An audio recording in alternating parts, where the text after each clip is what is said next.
Get ready for a roller coaster ride of weather. We're talking patchy frost, thunderstorms, and temperatures up in the 80s by Easter.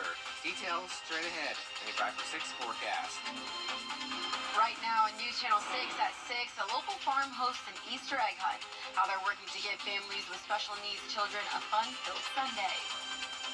Plus, an Evans native comes back home to premiere his new documentary film this weekend. We can take you to the premiere event as your news at 6 starts now. Live from Television Park, this is WJBF News Channel 6 at 6. Good evening, I'm Bria Smith. Thanks for joining us here on News Channel 6. Coverage you can count on begins. It's some Easter fun a week early for some local kids. Isabella Moody has the story. A special day for special families. Easter on the farm was held Sunday at Mad Hatter Farm. The owner wanted to give back to the community and help families like theirs that have children with special needs or adoptive or foster kids. Created this festival for special needs, adoptive, and foster families to create something more inclusive for these kids, because there's not a lot of handicap accessible areas for the kids. There's not a lot of foster adoptive, like they're geared toward the community. So we want to give these kids something extra and these families something extra. The event was sponsored by Realtors of Greater Augusta and filled over 400 eggs for the children. I'm here with my family because my daughters been asking us about doing Easter things. And we've been wanting to spend time together because our weeks are so hectic with work and everything. Parents are thankful to come to a place where the people there understand their family and that there are accessible activities for their children. We're here today because with a child in a wheelchair, it is very hard to find things for children that have disabilities to do things, especially locally. And it worked out very nicely because I also have a nephew with Down syndrome, so we got to be able to bring him too. And we're just thankful to have things like this. I just think it's really nice to have a safe place for families that don't always have one. In traditional events like this, you know, the kids can kind of get ran over, and kids that already have big feelings struggle even more. So, you know, just understanding that the other people here probably have hard times with those things too is a little easier just on everybody. Mad Hatter Farms wants to continue to have events to support these special families. We hope to continue to do things like this as the community supports, and like I said, every single thing that has been, that you see here, community has donated from. In Harlem, Isabella Moody, WJBF News Channel 6. We have breaking news. The McCormick County Sheriff's Office confirms the body of a murder suspect was found at Baker Creek State Park. Authorities say Christopher Minor's Cadillac SUV and body were found this morning. This is about 80 miles from where the double homicide happened in Malden, South Carolina on Saturday. His body was found outside his SUV. Minor is accused of killing 2 women, of which who has been identified as Kim Melissa Thrift. The women were shot at the arbors at Brookfield Apartments. The investigation is underway. It's time. Just in time for Easter weekend. I'll have details coming up in your 5 for 6 forecast, Bria. Thanks, Miller. Evans native and filmmaker Cameron Water premiered his documentary film, Christspiracy, along with his co-director Kip Anderson this weekend. The film examines how animals are treated in the name of religion. News Channel 6's photojournalist Reginald Mackey captured the excitement at the premiere after party. I worked at a barbecue restaurant when I was a kid. I'm the least likely candidate to be doing this, but if you just have the will to just ask the question, that's all we're asking with this film, is just ask yourself the question. Is there a spiritual way to kill an animal? I'll put it this way, how would Jesus kill an animal? And a lot of us are kind of distanced from that because we just go to the grocery store and buy meat in the grocery store. We never ever have to interact with the animal, but the film really puts it into perspective that someone is doing the slaughtering of these animals. Is there a peaceful way to kill an animal?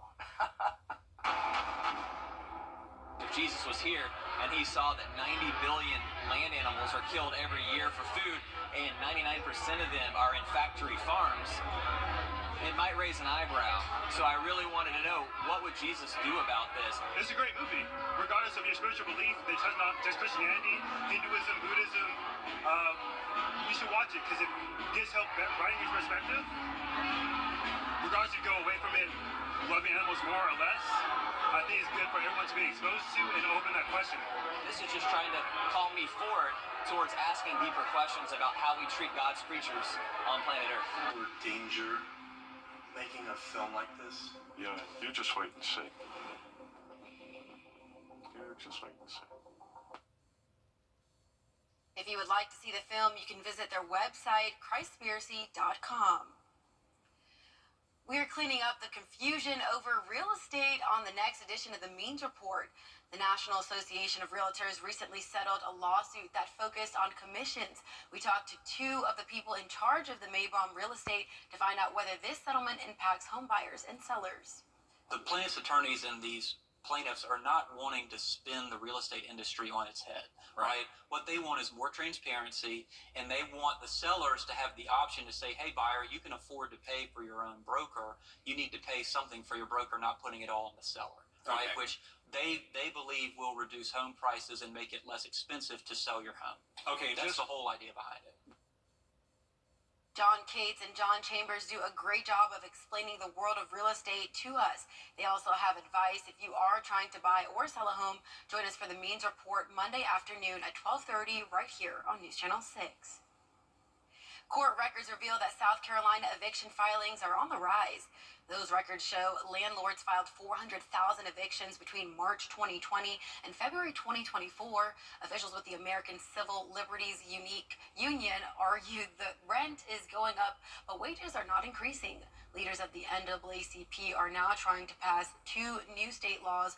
One would increase the state's $40 eviction filing fee. The other would keep a person's eviction record sealed so it doesn't impact them from getting housing in the future. And by doing that, we can also help pay for providing a lawyer to everyone who faces an eviction. If people's lives are always in flux, is impacting their ability to find stability and security that their families need. Neither bill has received a hearing this session. In Spartanburg County, the coroner wants to start a program that teaches teens how to drive responsibly. The coroner says the office is applying for a $150,000 grant. The money will be used to buy a go-kart-like vehicle, which demonstrates how a person's response time is slowed when driving under the influence or distracted. His plan is to take the go-kart to high schools to give teens hands-on experience. So when they are sober and they're driving a course, they go to apply the brakes, but the brakes don't work until another maybe 2 seconds. That's how long it is while you're under the influence. The funding will also be used to hire a part-time instructor who will take the go-kart to schools. Cold temperatures tonight, but we're tracking a big warm-up in store just in time for Easter. Details in your 5 for 6 forecast coming up. The 78 by next Monday, so spring-like weather's on the way. Definitely. As you can tell what I'm wearing today, I'm ready for that spring. I'm still a little bit gray, but It's okay. Thank you. just cold weather tonight, right? Thank you. Coming up, the latest in a deadly mountain lion attack in Northern California. Those details when we return.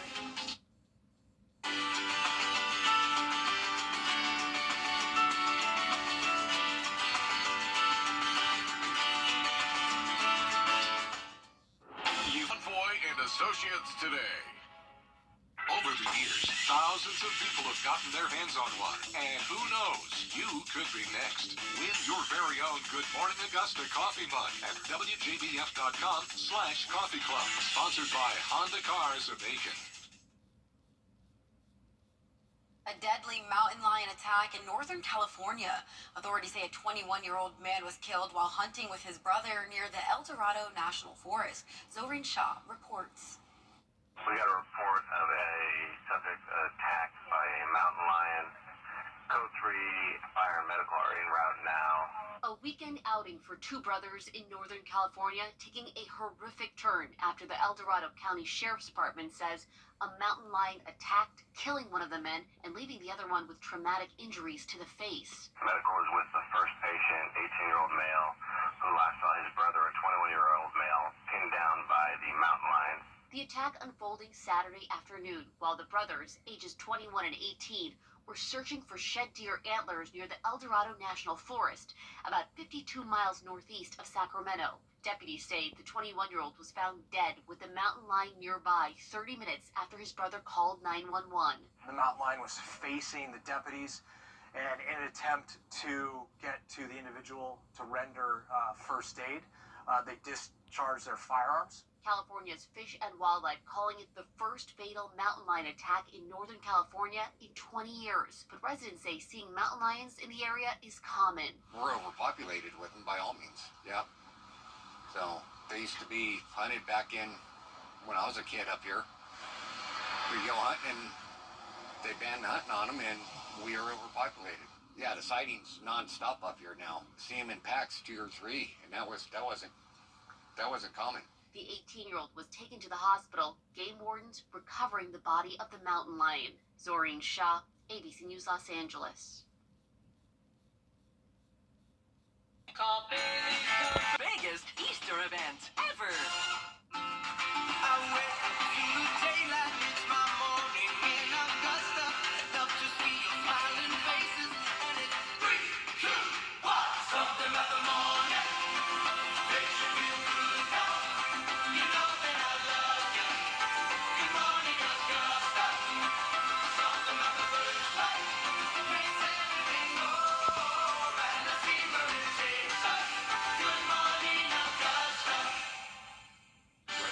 On News Channel 6, brought to you by Jamie Casino Injury Attorneys. The live 5 for 6 mobile app. Download it today. Now, WJBF sports coverage you can count on. The undefeated Gamecocks looked to make it to their 10th consecutive Sweet 16 as they took on the UNC Tar Heels in round 2 of March Madness. The number 1 seed hosting the number 8 seed midway through the first quarter. South Carolina up 9-4. Malaysia Fulwiley with the steal. She goes all the way for the layup. South Carolina up by 7. About 30 seconds left. South Carolina up 18. Fulwiley steals the ball again. Finds Bree Hall for the layup. South Carolina up 28-8 at the end of the first. Early in the second quarter, same score. Tessa Johnson hits the deep 3, part of an 18-0 run for the Gamecocks, and they're up by 37 at the break. Second half, SC up 65-34. Fulwiley again from deep to extend the lead. And with 7 minutes on the clock in the paint, yep, you guessed it, Fulwiley again. She got the and one. 20 points on the night for her. South Carolina wins big 88-41. Head coach Dawn Staley definitely pleased with her team's performance. I don't know, we haven't played like that in a super long time. And we actually were talking about that in the coaches' locker room. Like, we haven't played well all together. Like, every single one of our players made an impact coming into the game, and we needed a performance like this. And hopefully this playing this good of a basketball can be contagious throughout the rest of the way. I mean, I thought we did a great job of just being aggressive on both sides of the basketball, just locking in to make sure that this wouldn't be our last game. And it will not. 5-seed Oklahoma and 4-seed Indiana face off on Monday to see who will be taking on the undefeated Gamecocks in the Sweet 16. Over at Harlem High, it was a special night on Saturday as Plaque celebrating the 1974, 78, 79, 1981, 82, 83, and 86 baseball teams, as well as last year's 2023 state champions, were unveiled. Head coach Jimmy Lewis spoke to the crowds about each team, almost all of which he coached, and friends and family got to honor some Harlem athletes. Head coach Jimmy Lewis says this was long overdue. This is it's like a dream come true. It's been long overdue. We should have had them plaques up long for now, but we got everybody here, and to see some of the guys coming from Maryland and North Carolina and all, I hadn't seen them in 40-something years. I mean, it's just a great reunion to see them all. They were all great ball players in the day now, and they did real well when they played. They've done real well in life, and it's just good to see them, being successful in life. It's good to catch up with old classmates and old teammates, and it's just an overwhelming feeling to see the successes of all the Harlem players, and we're just so proud of them. Coach Lewis is a fire plug. You know, I hear him say all the time he might retire, and then he comes back and says, no, I'm just going to die on third base. That's our plan, for him to die on third base, and we'll just dig it up and put him at third base. Such a fun group. So cool to talk to Mayor Whitaker about being scorekeeper for the team back in high school. All around a great event honoring some incredible athletes. That does it for sports. We'll send it back to Bria. Coming up, a venue that floats on the water. We have those details after the break. Buy with confidence at There will soon be a floating venue in Miami, Florida. It's called Ocean Yeah. The structure can go from 4,000 to 12,000 square feet. It can change size and has lots of different configurations to choose from. One day it could be a nightclub. The next day it could be a restaurant. It can also be used for weddings or other special events. Designers are using eco-conscious materials on the actual platform. It's expected to launch later this year. It's so cool. Look at that. That's Definitely. awesome. Rounding up the girls after the Immediately. show Immediately. to go down to Miami. Looks pretty fun out there, and certainly temperatures aren't going to feel that great here as far as going outside in the pool just yet. But by the time we get towards next weekend, temperatures could approach 80 degrees for your Easter holiday weekend. It's 77 for Easter Sunday, plenty of sunshine. But before then, we'll have to deal with some showers and storms Tuesday afternoon, Wednesday, and then some showers Thursday. Good Friday looking great, and then the weekend looking nice and sunny. Can't wait for that Easter sunshine. I'm excited. Yeah, great for Easter egg hunting. That's our report for now. Thanks for watching. Be sure to join us again at 11 o'clock. Have a good night.